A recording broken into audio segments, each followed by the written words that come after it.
Hi guys, so I wanted to show you the project that I've been working on for the past couple of hours, and it's finally done. It is my Victorian memorial necklace that I made. It was a project that was conceived by my son and I when I cut his hair. So this was his hair that I cut.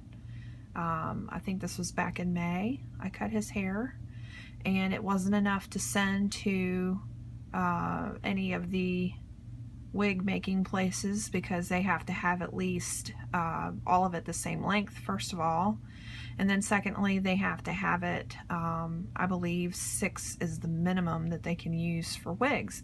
So if you notice, my son's hair has a couple of curls in it, and he has my husband's hair. My husband's hair does that when it gets long enough to curl.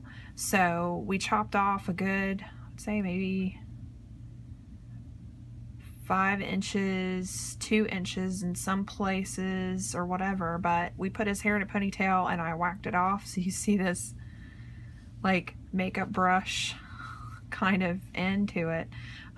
So we didn't know exactly what we were going to do with it, and then we had this idea because we were watching YouTube videos about serial killers in Victorian times, like H.H. Holmes and those kind of things, because he likes watching crime shows and documentaries and things with me.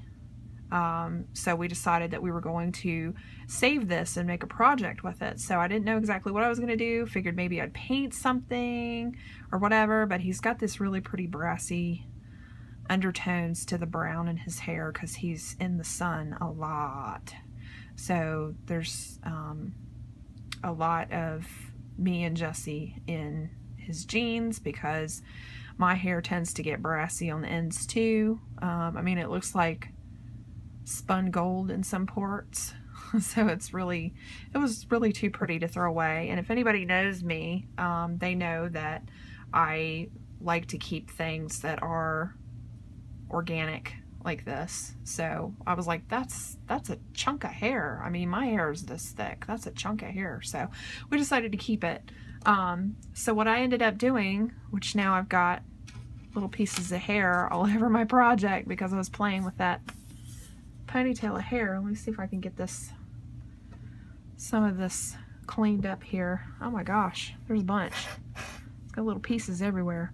I have been pulling out of that ponytail too, so there's quite a bit of hair everywhere from doing my project.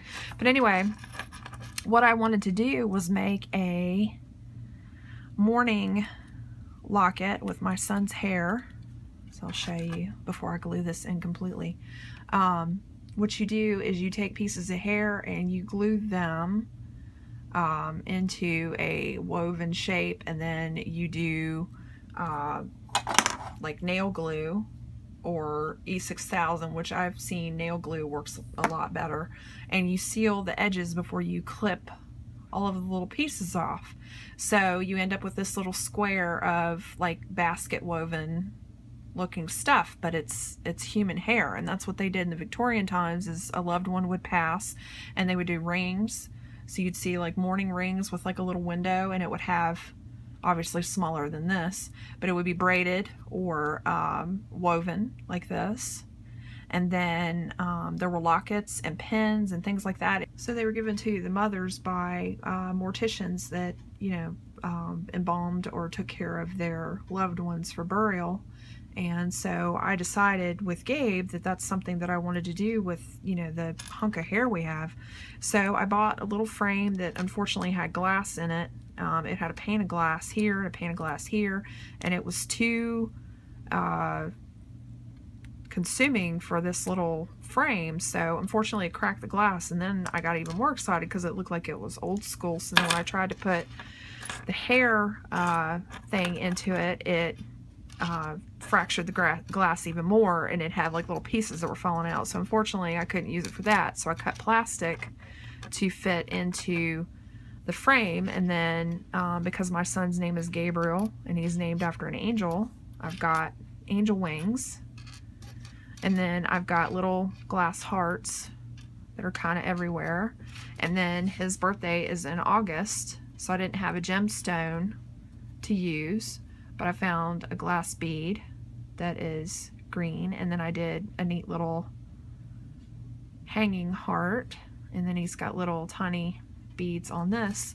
So then this chain is 24 inches, and it did have a loop on one side and then the other side, but I took that loop out and restructured the chain for it. And then it comes with a lobster claw down here on the big one to take off so you can put it on. So, but that is my mourning necklace that I made, you guys, and I figured I would show you because I am a fan of, oops, sorry about that. I'm a fan of creepy crawly things and Victorian era jewelry and mourning jewelry, which is very expensive on eBay, by the way. For those of you that are looking, other mourning pieces are made of obsidian, and they're like a black chalk looking like pressed rock kind of material. So that is one of the things that I would love to have. I would love to have a couple of hairpins. So this is my mourning necklace on. So it's got the little danglies, and then the front has the frame, more danglies, and then it hits, you have to excuse my Devil's Rejects shirt, but it hits like right in between, like where the tack or the gore is for your bra, and that's pretty cool because it's not a ton of stuff, but it's enough where it's like, you know, enough for me. And yeah, so I can't wait for my son to see this because right now he's asleep, so I'll definitely show him the pretty necklace that I made with his hair. So yeah, if you guys have any questions or you want to see like where any of the stuff came from, or just really like how to do the woven technique that I talked about, I'll be more than happy to do a video and show you guys how I did that. So anyway, I hope that you liked my necklace, and I'll talk to you guys later.